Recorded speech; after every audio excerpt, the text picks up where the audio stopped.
2020년 부활주일이 되었습니다. 부활의 은총이 온 가정 가운데 함께 하시길 원합니다.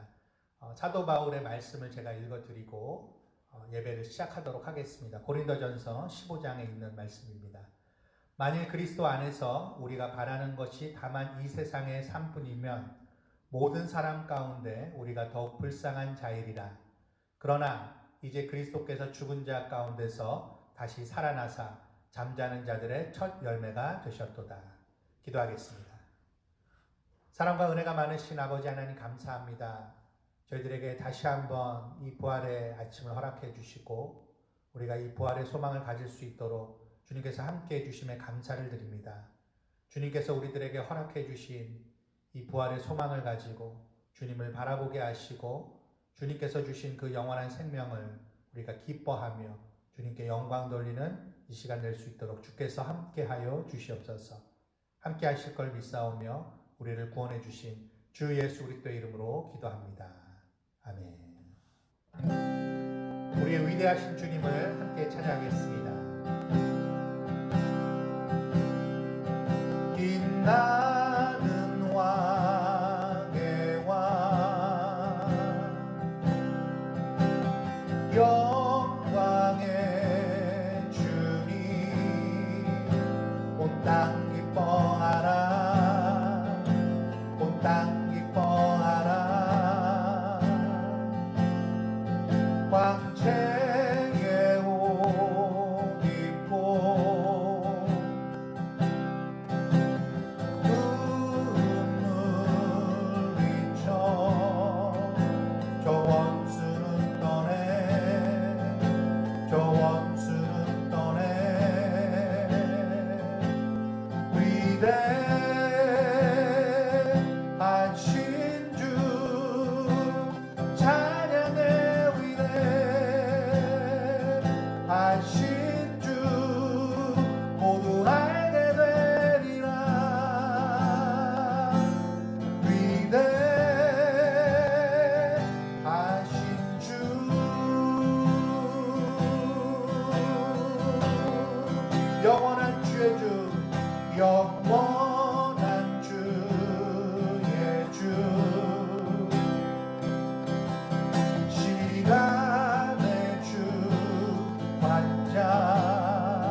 부활의 주님, 부활의 주님 나타나시사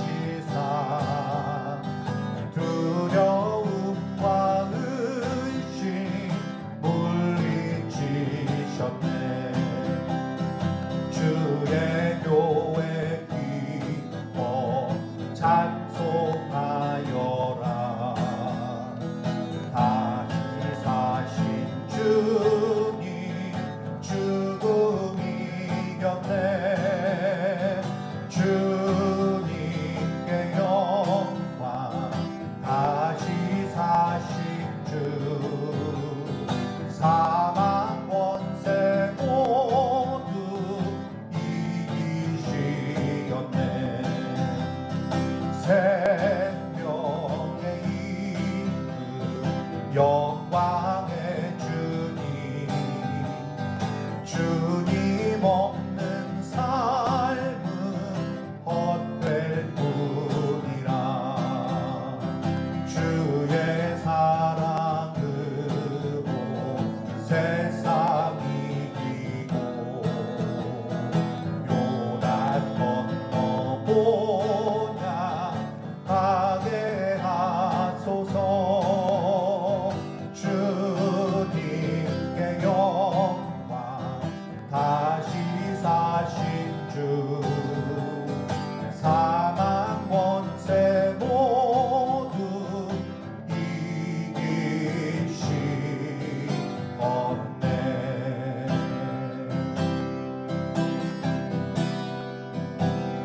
하나님이시여, 하나님이시여, 하나님이시여, 주는 나의 하나님이시로나.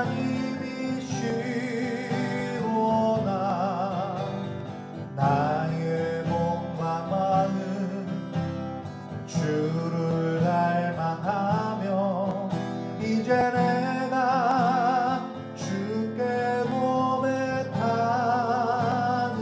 바. 여호와는 나의 빛이요, 여호와는 나의 구원이시니 내가 누구를 두려워하리요. 여호와는 생명의 피난처시니 주의 인자가 생명보다 나음으로 내 입술이 여호와를 찬양하리. 내 평생에 주를 찬양하며 주의 이름으로 내 손 들리라. 주의 인자가 생명보다 나음으로 내 입술이 여호와를 찬양하리. 내 평생에 주를 찬양하며 주의 이름으로 내 손 들리라. 주의 이름으로 내 손 들리라. 주의 이름으로 내 손 들리라.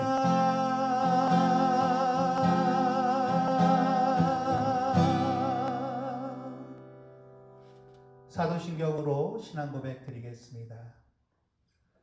전능하사 천지를 만드신 하나님 아버지를 내가 믿사오며 그 외아들 우리 주 예수 그리스도를 믿사오니 이는 성령으로 잉태하사 동정녀 마리아에게 나시고 본디오 빌라도에게 고난을 받으사 십자가에 못 박혀 죽으시고 장사한 지 사흘 만에 죽은 자 가운데서 다시 살아나시며 하늘에 오르사 전능하신 하나님 우편에 앉아 계시다가 저리로서 산자와 죽은 자를 심판하러 오시리라. 성령을 믿사오며 거룩한 공회와 성도가 서로 교통하는 것과 죄를 사하여 주시는 것과 몸이 다시 사는 것과 영원히 사는 것을 믿사옵나이다. 이 시간 교독문 113번 부활절 1번을 교독하도록 하시겠습니다. 하나님께서 그를 사망의 고통에서 풀어 살리셨으니 이는 그가 사망에 매여 있을 수 없었음이라. 우리 주 예수 그리스도로 말미암아 우리에게 승리를 주시는 하나님께 감사하노니 그러므로 내 사랑하는 형제들아 견실하며 흔들리지 말고 항상 주의 일에 더욱 힘쓰는 자들이 되라. 이 말을 할 때에 예수께서 친히 그들 가운데 서서 이르시되 너희에게 평강이 있을지어다 하시니 그들이 놀라고 무서워하여 그 보는 것을 영으로 생각하는지라. 예수께서 이르시되 어찌하여 두려워하며 어찌하여 마음에 의심이 일어나느냐.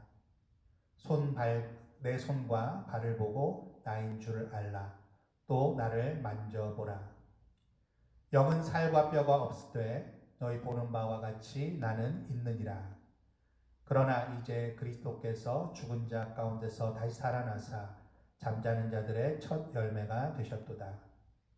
예수께서 이르시되 나는 부활이요 생명이니 나를 믿는 자는 죽어도 살겠고 무릇 살아서 나를 믿는 자는 영원히 죽지 아니하리니 이것을 네가 믿느냐. 이르되 주여 그러하외다. 주는 그리스도시요 세상에 오시는 하나님의 아들이신 줄 내가 믿나이다. 아멘. 우리 이 시간에는 그 크신 하나님의 사랑 찬양 부르면서 우리의 몸과 마음을 하나님 앞에 드리고 또 헌금을 드리는 시간 갖도록 하겠습니다.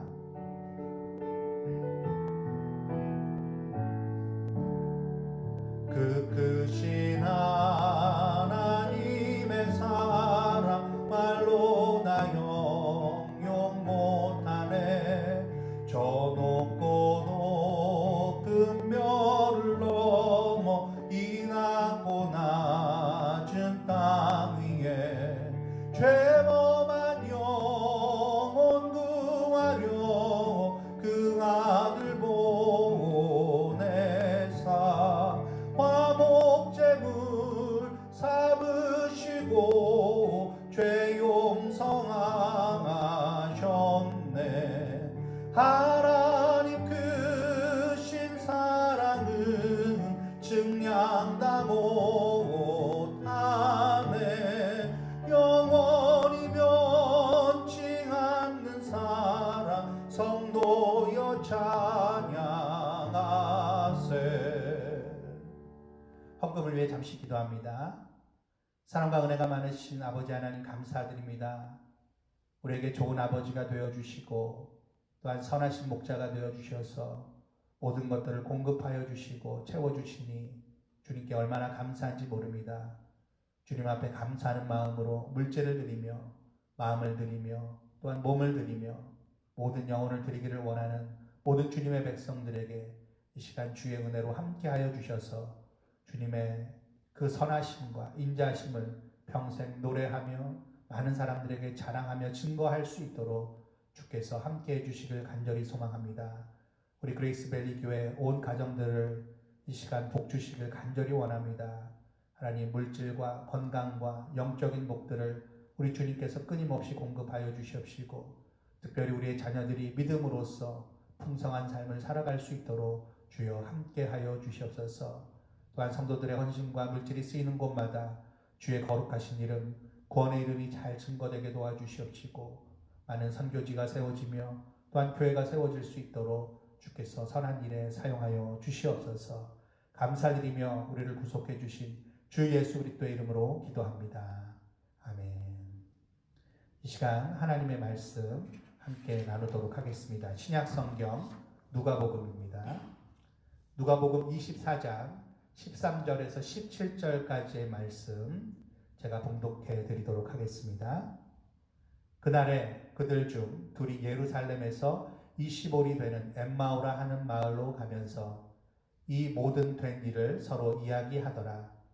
그들이 서로 이야기하며 문의할 때에 예수께서 가까이 이르러 그들과 동행하시나 그들의 눈이 가리어져서 그인 줄 알아보지 못하거늘 예수께서 이르시되 너희가 길 가면서 서로 주고받고 하는 이 이야기가 무엇이냐 하시니 두 사람이 슬픈 빛을 띠고 머물러 서더라. 아멘. 이 시간에는 이경열 목사님 나오셔서 부활 그리고 희망이라는 제목으로 하나님의 말씀 증거해 주시겠습니다. 기도하겠습니다. 기도하죠.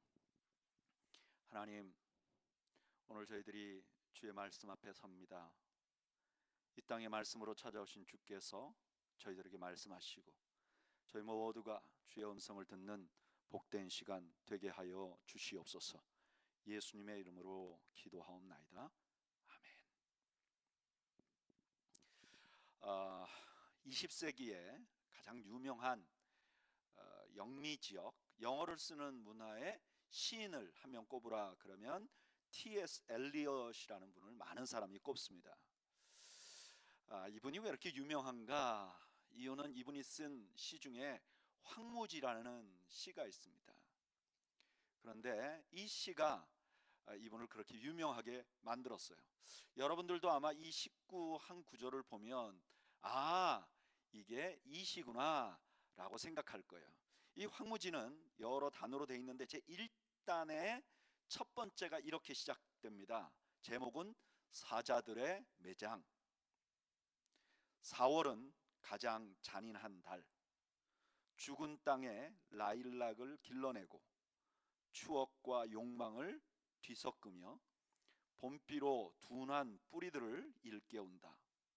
겨울은 우리를 따뜻히 지며 주었다.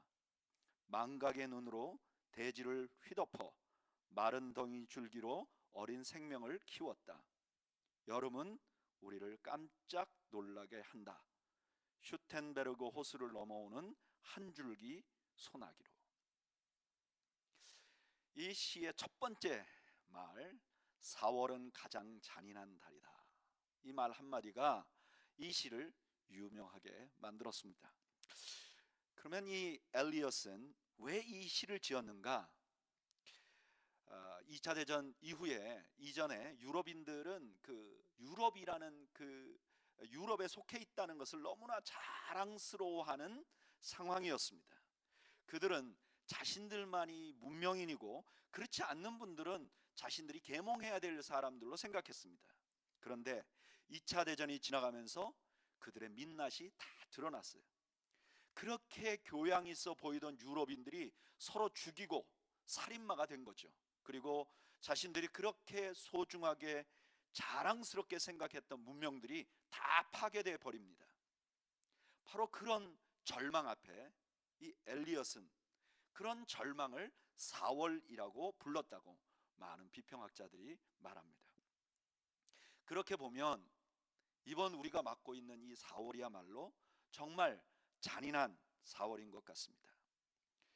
코로나19 바이러스로 전 세계가 지금 두려움에 떨고 있습니다. 이번 주에는 170만 명 이상이 확진자가 되고요, 10만 명 이상 넘는 사람들이 생명을 잃었다는 소식을 들었습니다. 그것도 세계 문명을 이끌고 있는 유럽과 그리고 세계에서 가장 강하다고 자부하는 이 미국 땅에서 그런 일이 일어나고 있습니다. 이 바이러스가 언제 끝날지 모릅니다. 우리 모두가 가정에서 격리 생활을 하고 있습니다.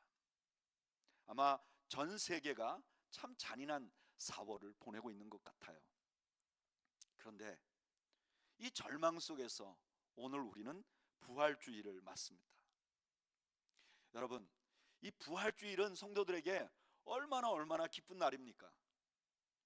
우리 주님께서 절망의 십자가에 죽으셨다가 3일 만에 살아난 일, 이거는 우리 크리스찬들 뿐만 아니라 너무나 많은 사람들이 이 부활을 기쁘고 소망이 넘치는 날로 받아들이고 있습니다.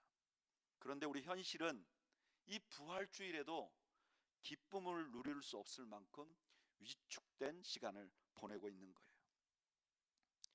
그런데 여러분, 우리가 잠깐만 생각해 보면 우리만이 이런 부활주의를 보내는 것이 아닙니다. 오늘 우리가 읽은 본문에 보면 어쩌면 우리보다 더 위축되고 더 절망적인 부활주의를 보내는 사람들이 등장을 합니다. 오늘 본문으로 들어가 볼까요? 오늘 본문을 이렇게 시작합니다. 그날에. 이 그날은 어느 날이죠? 예수님께서 부활하신 날입니다. 바로 예수님께서 부활하신 그날에 예수님의 제자 중에 두 사람이 예루살렘에서 엠마오라는 도시로 가고 있다고 말합니다. 그런데 그 두 사람의 상황이 어떤가? 17절 말씀에 이렇게 말씀합니다. 두 사람이 슬픈 빛을 띠고 머물러 섰더라. 예수님의 제자들인데요, 예수님이 부활하신 그날에 이 사람들은 슬픔이 가득한 것입니다. 도대체 왜 이 사람들은 이 부활절, 처음 부활절에 이렇게 절망적인 시간을 보내고 있을까요? 저희는 오늘 그 원인을 살펴보면서 은혜를 나누려고 합니다. 저를 따라하시죠. 첫째, 말씀을 통해 현실을 보지 않았기 때문입니다. 이분들이 이렇게 절망한 이유는 말씀을 통해서 현실을 보지 않았기 때문이라는 거예요. 여러분, 이분들에게 부활은 사실이었습니다. 팩트였어요.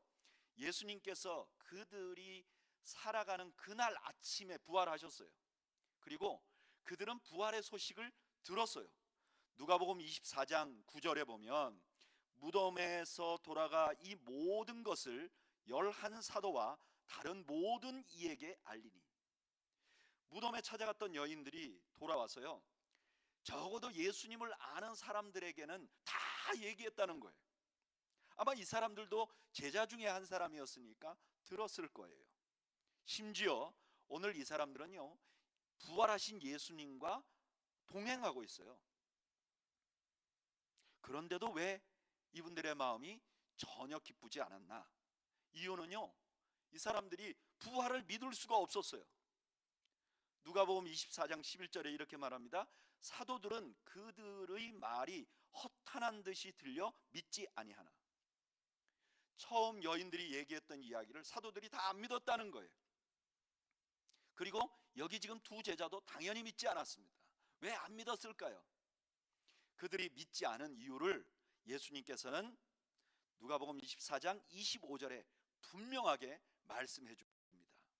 한번 읽어볼까요? 누가복음 24장 25절. 이르시되 미련하고 선지자들의 말한 모든 것을 마음에 더디 믿는 자들이요. 이들이 부활이 사실인데 그 부활의 시대를 살면서도 부활이 믿어지지 않았던 이유는 그들이 선지자들의 말한 말을 믿지 않았다는 거예요. 이들은 구약 성경을 믿지 않았기 때문에 예수님이 하신 말씀도 믿어지지 않았고, 예수님이 하신 말씀이 믿어지지 않았기 때문에 오늘 부활의 소식도 믿어지지 않았던 거예요. 너무 이상하죠? 그러면 우리가 이런 질문을 해볼 수 있어요. 그럼 왜 그들은 구약의 말씀을 믿지 못하게 됐나요?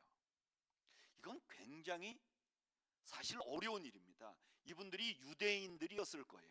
유대인들은 구약의 말씀을 믿는 사람들입니다. 이분들은 예수님의 제자들이었을 거예요. 그러니까 예수님께서 구약 성경에서 예수님에 대해서 예언한 것을 다 들었을 것입니다. 당연히 믿었을 것입니다. 그래서 제자들이 된 것이죠. 그런데 지금 그것을 안 믿는다는 거예요. 왜 안 믿는가? 이유는 그들 앞에서 예수님이 십자가에서 죽으셨기 때문입니다. 죽음은 끝입니다. 절망입니다. 그러니까 죽음은 끝이다, 절망이라는 자리에 서서 현실을 보니까 예수님이 가르치신 구약 성경도 예수님의 말씀도 이제 다 부질없게 보이는 거예요. 아니, 예수님이 돌아가셨는데 그게 무슨 소용이 있느냐, 이런 생각을 하게 된 것이죠. 그 절망스러운 상황, 절망스러운 현실로 예수님의 말씀을 보는 거예요. 그걸 프레임으로 예수님의 말씀을 보는 거예요. 그러니까 구약 성경도 믿어지지 않는 거죠. 예수님의 말씀도 다 부질없는 거예요. 이미 예수님이 돌아가셨으니까 그냥 아련한 추억이 되는 거예요. 그들의 진정한 문제는 그들이 직면한 현실로 하나님의 말씀을, 그리고 예수님의 말씀을 이해하려고 했다는 거예요. 그들은 반대로 했었어야 합니다. 구약의 말씀과 예수님의 말씀으로 상황을 보았어야 해요. 그 대표적인 사람들이 바로 부활을 처음 증거한 여인들이 그러했습니다. 누가복음 24장 5절 이하에 보면 예수님의 무덤에 찾아간 여인들이 예수님의 부활을 깨닫는 그 장면이 나옵니다. 제가 한번 읽어드릴 테니까 한번 다 같이 볼까요? 누가복음 24장 5절 이하. 여자들이 두려워 얼굴을 땅에 대니 두 사람이 이르되 어찌하여 살아있는 자를 죽은 자 가운데서 찾느냐? 여기 계시지 않고 살아나셨느니라. 갈릴리에 계실 때에 너희에게 어떻게 말씀하셨는지를 기억하라. 이르시기를 인자가 죄인의 손에 넘겨져 십자가에 못 박히고 제3일에 다시 살아나야 하리라 하셨느니라 한데, 8절이 중요합니다. 8절 한번 다 같이 읽어보죠. 시작. 그들이 예수의 말씀을 기억하고. 여러분, 아직도 이 여인들은 부활하신 예수님을 보지 않았어요. 그런데 천사들의 말을 듣고 나서 그들은 예수님의 말씀을 기억해냅니다. 어떤 말씀이냐? 누가복음 9장 22절에 이르시되 인자가 많은 고난을 받고 장로들과 대제사장들과 서기관들에게 버림받아 죽임을 당하고 제3일에 살아나야 하리라 하시고. 아멘. 이 말씀을 듣고 예수님의 이 말씀이 생각이 나고 그리고 나서 부활을 확신하게 된 거예요. 여러분, 오늘 잔인한 4월에 부활절을 맞는 우리에게도 이런 자세가 필요합니다. 상황을 가지고 부활을 볼 것이 아니라 하나님의 말씀을 먼저 신뢰해야 합니다. 그리고 그 하나님의 말씀에 담긴 하나님의 마음을 가지고 세상을 보아야 합니다. 세상으로 하나님의 마음을 보는 것이 아니라 하나님의 마음을 통해서 세상을 볼 수 있어야 됩니다. 그러면 상황이 다르게 보이기 시작하는 것입니다. 우리가 하나님의 마음을, 하나님께서 우리를 향하신 마음을 먼저 보고 세상을 보면요, 매우 절망스러운 상황 가운데서도 소망을 가질 수가 있는 것이죠. 예레미야서 29장을 보면요, 그 예레미야서 29장은 포로로 잡혀간 사람들에게 하나님께서 하신 말씀입니다. 여러분, 유대인들에게 자기의 나라가 망하고 포로로 잡혀간다는 것은 너무너무 절망스러운 일이에요. 보통 어떤 국민이든지 그 나라가 망하고 또 그 나라가 망한 것 때문에 다른 나라에 포로로 잡혀간다는 것은 절망스럽습니다. 그런데 유대인들에게는 이중적인 절망이 있어요. 왜냐하면 유대인들에게 유대 나라는 하나님의 나라입니다.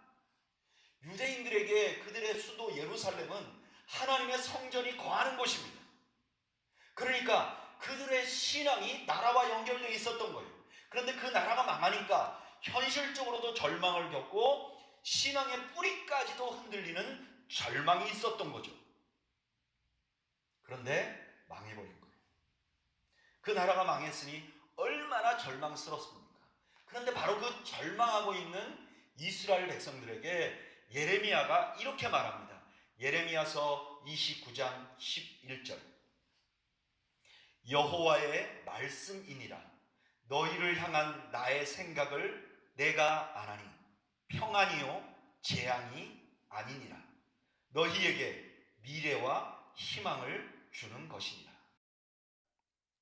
나라는 완전히 망했는데요, 그들의 믿음까지도, 하나님에 대한 신뢰까지도 송두리째 흔들리는 그런 때가 되었는데도 그때 하나님이 이렇게 말하는 거죠.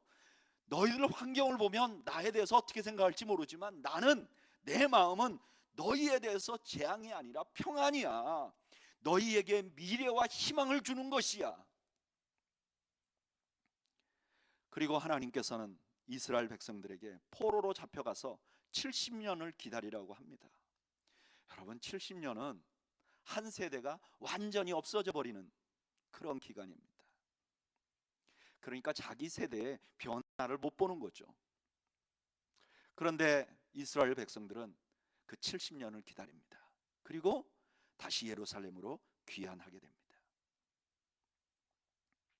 여러분, 이런 일은 성경 시대만 일어나는 일이 아닙니다.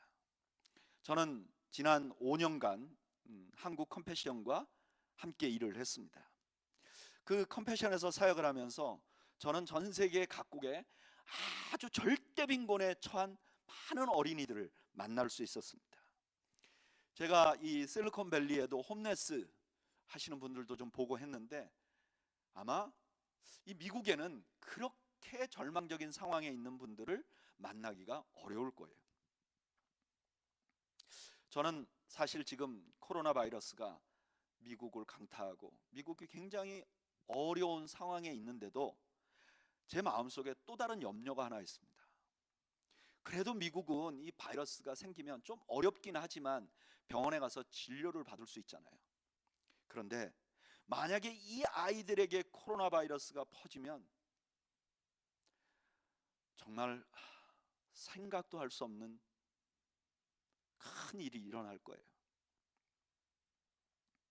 그런데 이렇게 절망적인 상황에 있는 아이들에게 제가 가서 물어봅니다. 야, 너가 가장 좋아하는 말씀이 뭐야? 그러면 놀랍게도 이 아이들의 한 70%는 이 예레미야서 29장 11절을 말해요. 하나님이 나에 대한 생각은요, 재앙이 아니라 평안이에요. 하나님의 마음에는 미래와 소망을 주는 것이 뜻이래요. 이 말씀을 가슴에 품고 있는 아이들은요, 그들의 상황에 절대 절망하지 않습니다. 어떤 상황에서도 소망을 놓지 않습니다. 저는 여러분들도 하나님의 마음을 이해하고 그 마음으로 이 세상을 보는 은혜가 있기를 바랍니다. 또한 말씀을 통해서 세상을 보면 절망스러운 상황에서도 기쁨을 소유할 수 있는 거예요. 성경 안에 아마 가장 위대한 신앙 고백 하나를 꼽아라 그러면 여러 성경들이 있겠지만 아마 저는 이 말씀은 꼭 들어갈 것 같아요. 그 말씀이 뭐냐? 하박국 3장 17절입니다. 너무나 많은 사람들이 알고 있는 말씀이죠. 비록 무화과 나무가 무성치 못하며 포도나무에 열매가 없고 감람나무에 소출이 없고 밭에 먹을 것이 없고 우리의 양이 없고 외양간에 소가 없을지라도 나는 여호와로 말미암아 즐거하며 나의 구원의 하나님으로 말미암아 기뻐하리로다. 여러분, 이 하박국이 이런 노래를 부를 때 상황이 어땠는 줄 아세요? 하박국이 자기 나라를 보니까 이 나라가 정말 공의롭지 못한 거예요. 그래서 하나님께 이렇게 기도합니다. 하나님, 이렇게 공의롭지 못한 이 나라를 그냥 두시겠습니까? 하나님께서 대답하십니다. 내가 이방 국가를 동원해서 그 백성들의 지도자를 칠 것이다, 징계할 것이다.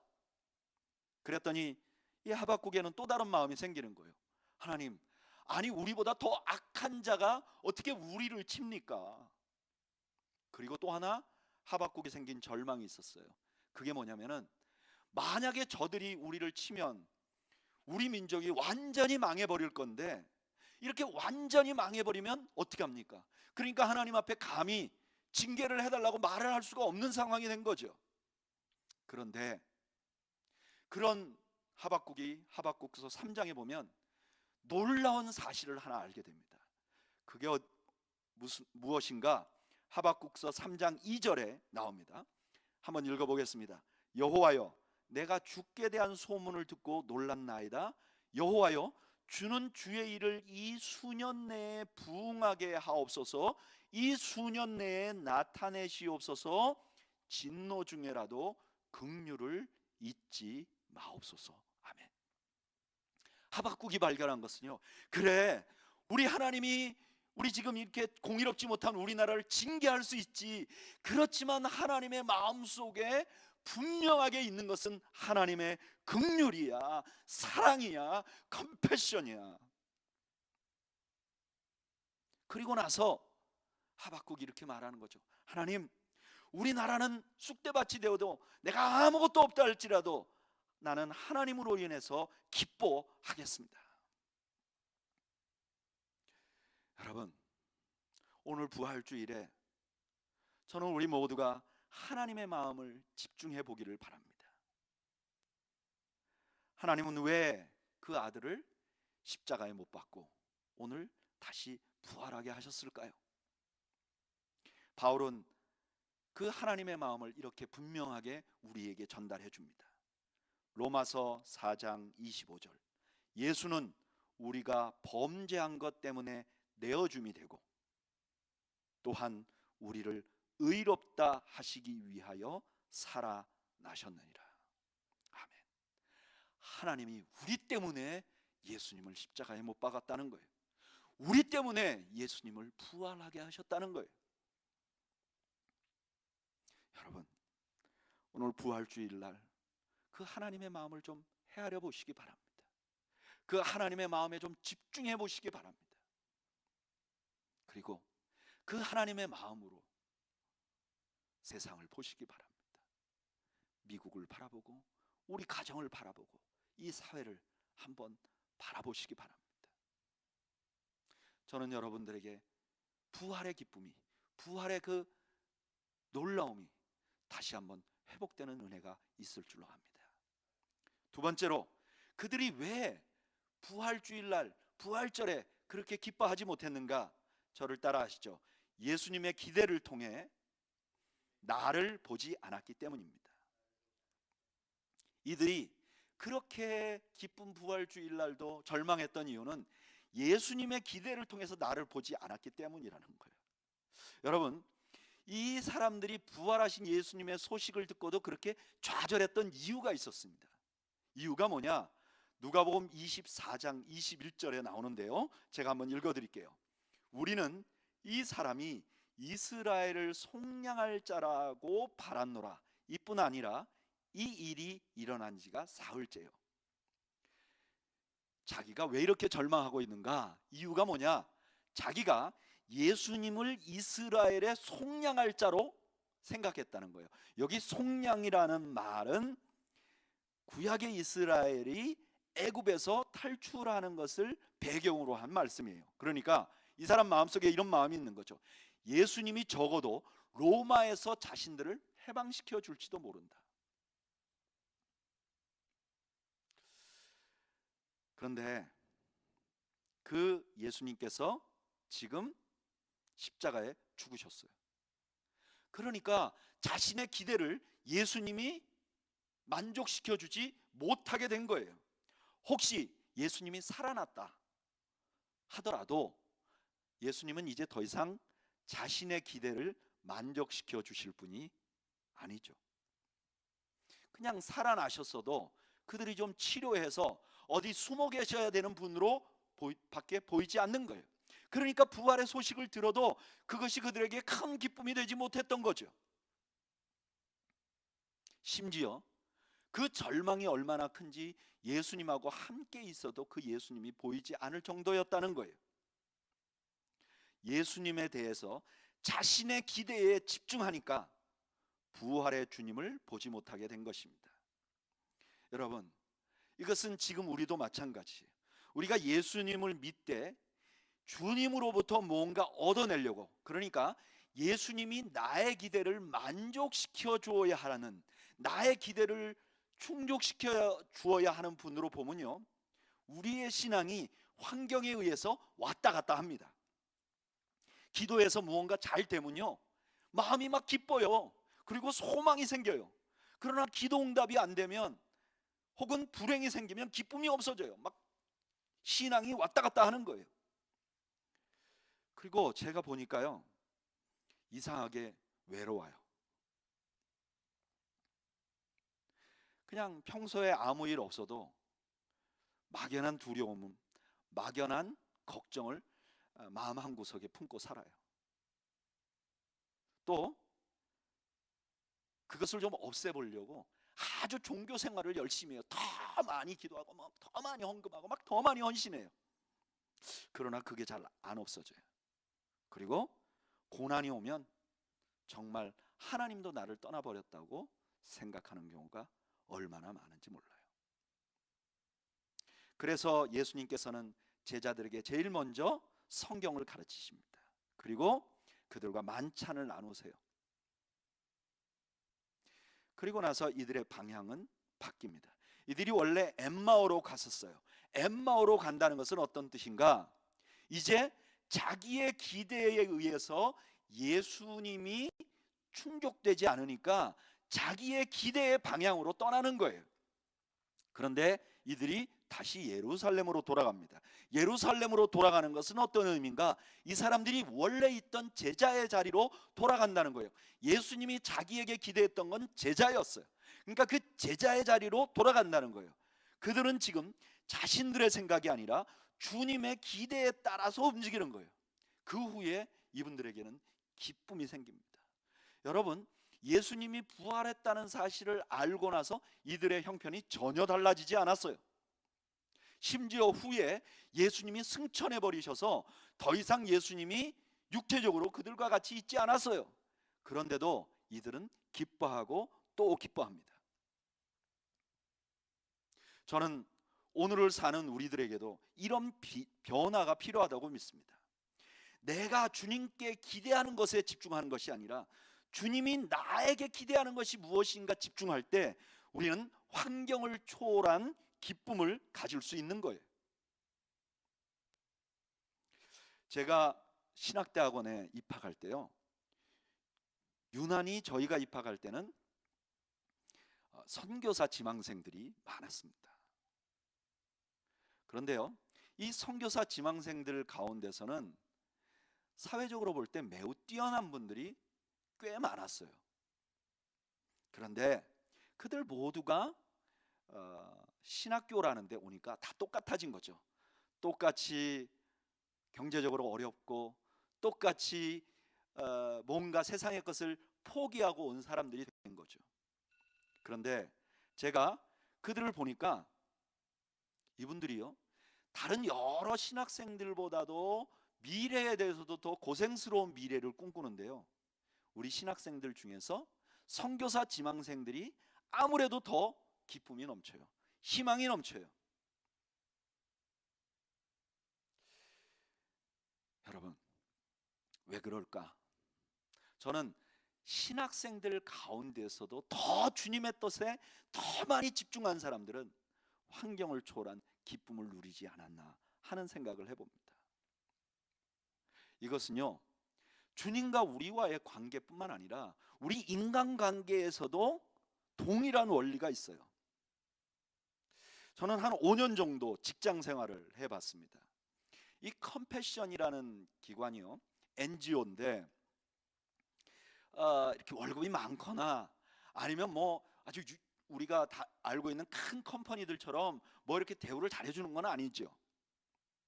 그런데 의외로 굉장히 우수한 인재들이 이곳에 근무하려고 지원을 많이 해요.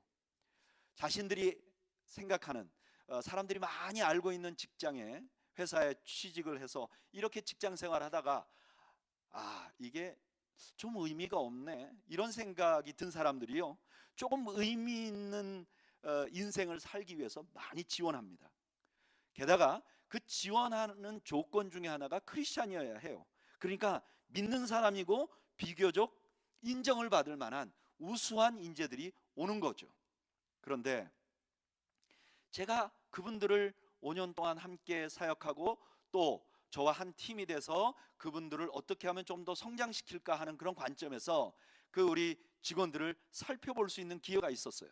그런데 다는 아니고 100%는 아니지만 대체로 제가 내린 결론은, 직장에 취직을 해서 내가 어떤 이 직장에 가지고 있는 기대가 있잖아요. 나는 의미 있어야 된다, 나는 워라밸을 해야 된다. 예를 들면 이런 직장의 기대가 많은 사람은요, 좀 오히려 직장 생활이 행복하지 않는 거예요. 아이러니하게도 행복하지 않고 뿐만 아니라 그 직장 안에서 자기가 성장도 잘 하지 않아요. 그러니까 당연히 인정받지도 못하죠. 근데 반대로 이 컴패션에서 나에게 무엇을 기대하는가, 또는 컴패션에서 가진 이 정신에 내가 어떻게 하면 헌신할 수 있을까에 집중하는 사람들은요, 처음에는 조금 그렇지 않아도 시간이 가면 갈수록 굉장히 만족스러워하고 행복해하고, 그리고 그 분야에서 성장해요. 그리고 나중에는 인정도 받는 것을 볼 수 있어요. 이거는 직장에서만이 아니라 우리가 살고 있는 모든 사회에서도 적용이 될 수 있다고 생각합니다. 교회도 마찬가지죠. 내가 교회에 대해서 기대하는 게 많고 교회가 나에 대해서 기대하는 게 무엇인지 관심이 없으면 행복하기 어렵죠. 이건 가정도 마찬가지인 것 같아요. 부부가, 저 남편이, 아내가 내가 그 사람에게 기대하는 건 많은데 저 사람은 나에게 무엇을 기대할까 생각을 안 한 가정들은 행복하기가 좀 어려운 것 같아요. 이거는 그냥 부부 관계뿐만 아니라 부모 자식 간의 관계도 그래요. 부모는 자식이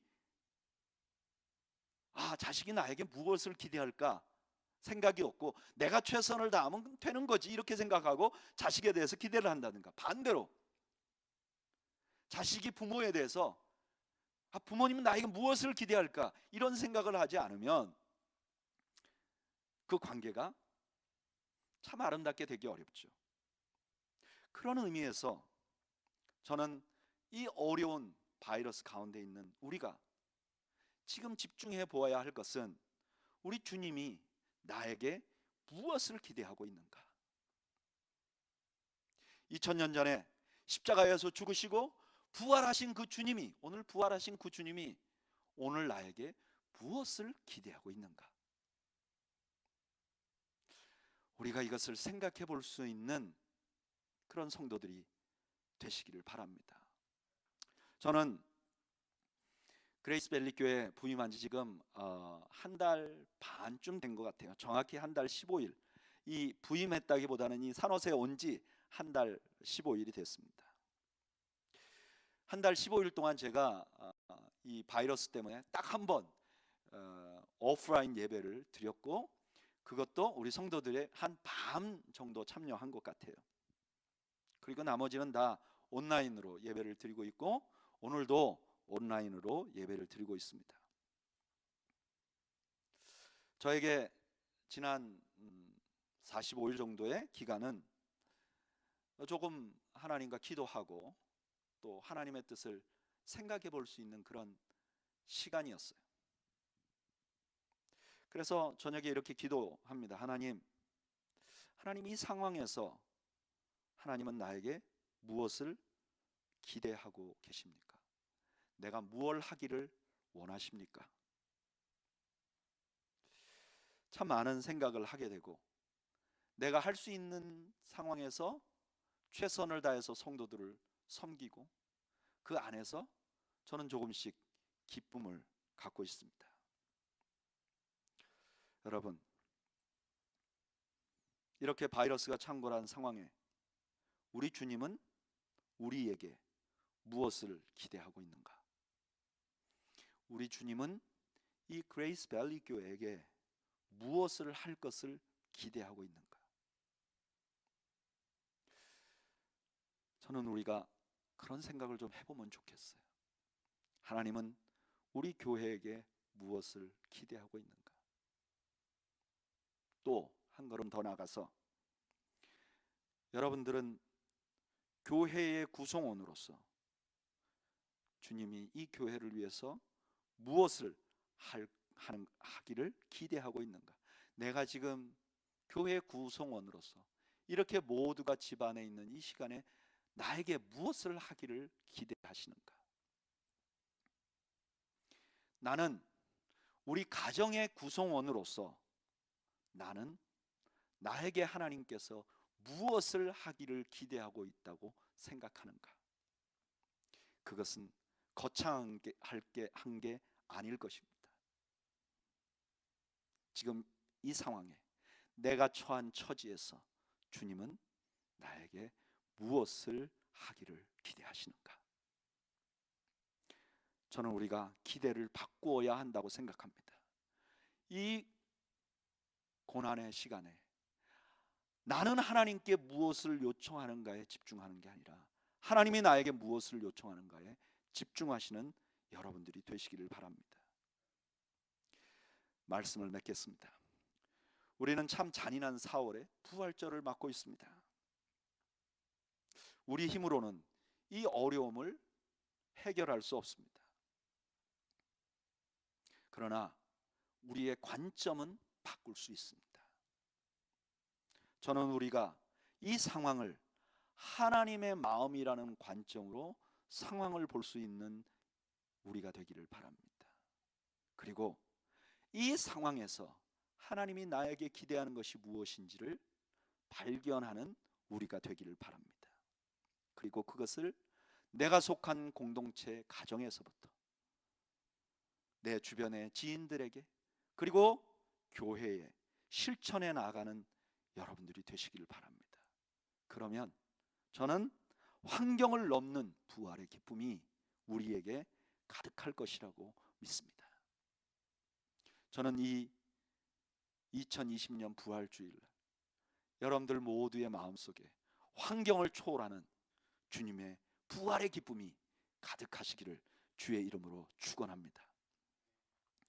우리 잠시 한번 눈을 감고 기도를 할까요? 한 1, 2분 정도 오늘 말씀을 한번 생각해 보죠. 나는 코로나 바이러스가 시작되는 지난 2달 나는 하나님께 내 주변의 사람들에게 무엇을 기대하는 사람이었는가?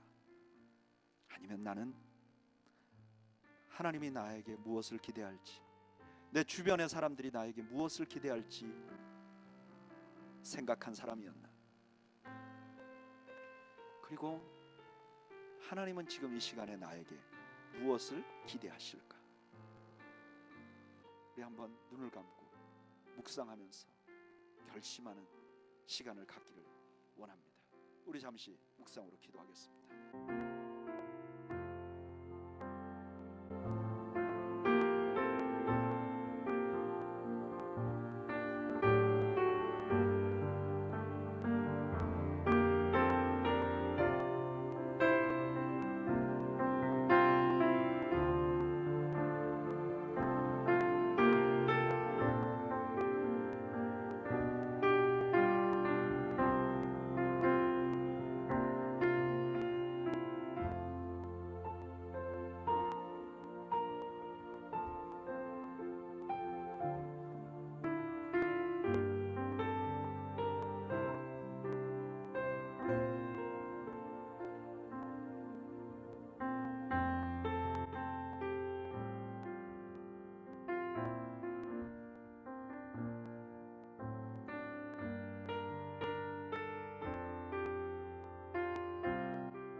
하나님,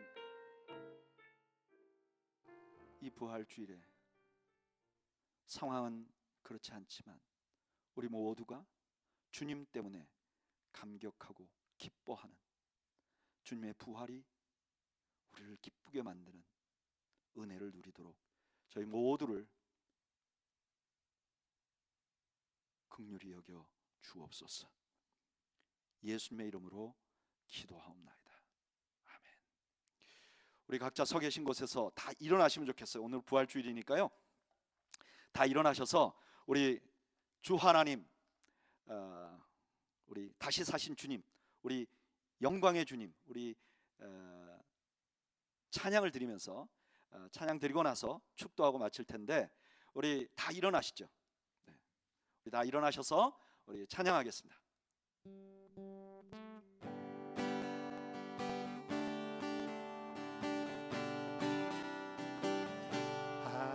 하나님의 독생자 예수 날 위하여 오시었네. 내 모든 죄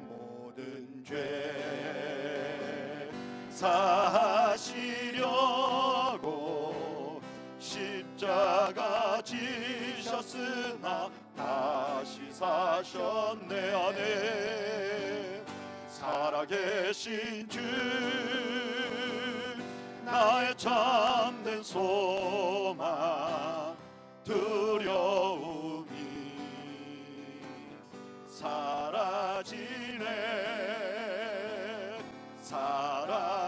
주네 갈 길 인도하니 내 모든 삶의 기쁨 늘 충만하네. 주 안에서 거듭난 우리, 주 안에서 거듭난 우리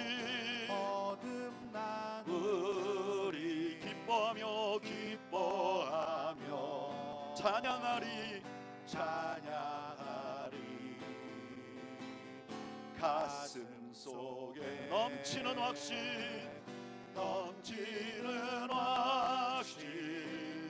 우리의 가는 길에 소망 넘치네. 아멘. 살아계신 주 나의 참된 소망 두려움이 사라지네. 사랑해 주네 갈 길 인도하니 내 모든 삶의 기쁨 늘 충만하네. 선한 싸움 다 마친 후에 우리 주님 배우리라매 사망 권세 다 물리치고 주님이 다스리니 영광 넘치네. 아멘. 살아계신 주 나의 참된 소망 두려움이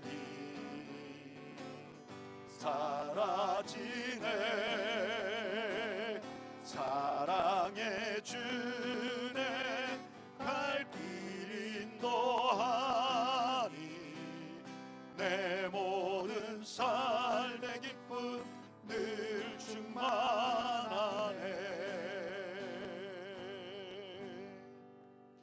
이제는 부활하신 우리 주님 예수 그리스도의 은혜와 독생자를 보내신 하나님 아버지의 사랑과 우리 가운데 역사하시며 우리가 절망 가운데서도 소망을 잃지 않게 하시는 성령님의 교통하심이 오늘 부활 주일날 부활의 기쁨을 누릴 뿐만 아니라 나누기를 원하는 주의 백성들 머리머리 위에 지금으로부터 영원 무궁토록 함께 있을지어다.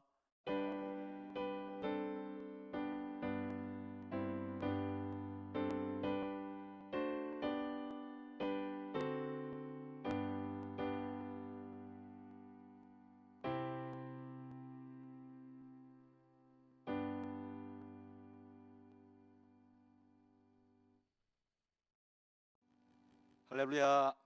우리 한번 가정에서 다 같이 저를 따라서 한번 하겠습니다. 해피 이스터.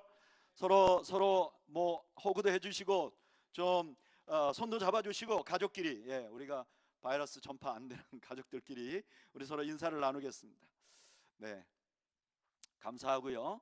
계속 이어서 교회 소식을 전하겠습니다. 저희가 지금 코로나19 때문에 앞으로 지금 원래는 5월 3일까지인데 언제까지 될지 잘 모르겠어요. 그래서 전 교인 그리고 어린이 예배 전부 다 이 온라인 예배를 합니다. 여러분 기억하시기를 바라고, 특별한 소식이 전해지기 전까지는 온라인 예배가 계속된다고 생각하시면 좋을 것 같아요. 그리고 주위에 어떤 분들이 이 온라인 예배를 우리 말고 다른 분들에게 소개해도 되는지 문의하신 분들이 많은데 됩니다. 그래서 어떤 분들은 여러 가지 형편 때문에 예배를 드릴 수 없는 상황이 된 분들도 있거든요. 그래서 그분들을 위해서 우리 교회 라이브 이 예배를 좀 보내드려도 되고요, 링크해드려도 되고요. 또 믿다가 좀 낙심하신 분들이 있어요. 그래서 교회까지 나오게 하려면 좀 어려운 분들에게도 소개하셔도 좋겠습니다. 여러분 그렇게 주위에 전도하는데도 좋은 도구로 사용되면 좋겠고요.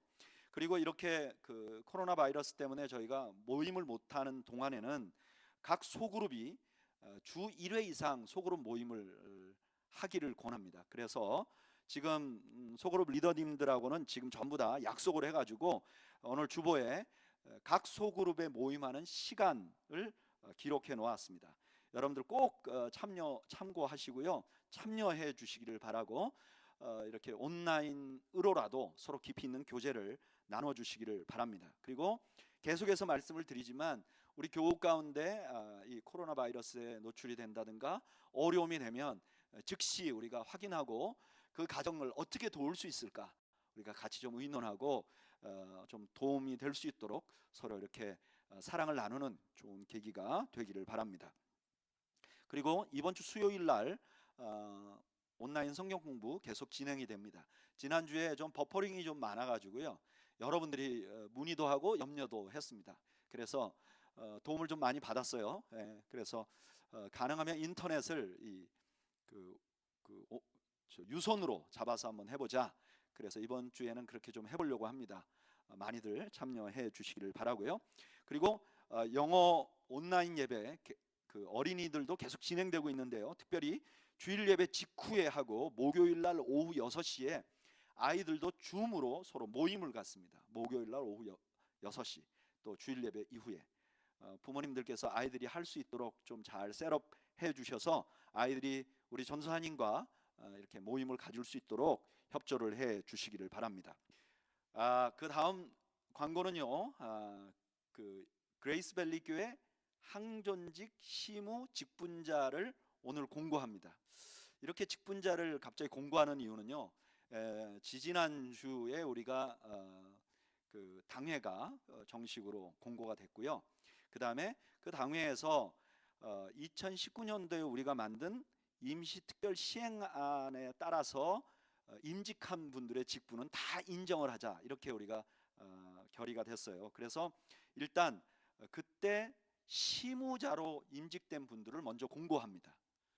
시무자를 먼저 하는 이유는요. 이게 이제 앞으로 있을 그 직분자를 세우기 위한 공동의회를 위해서 진행하는 순서 중에 하나입니다.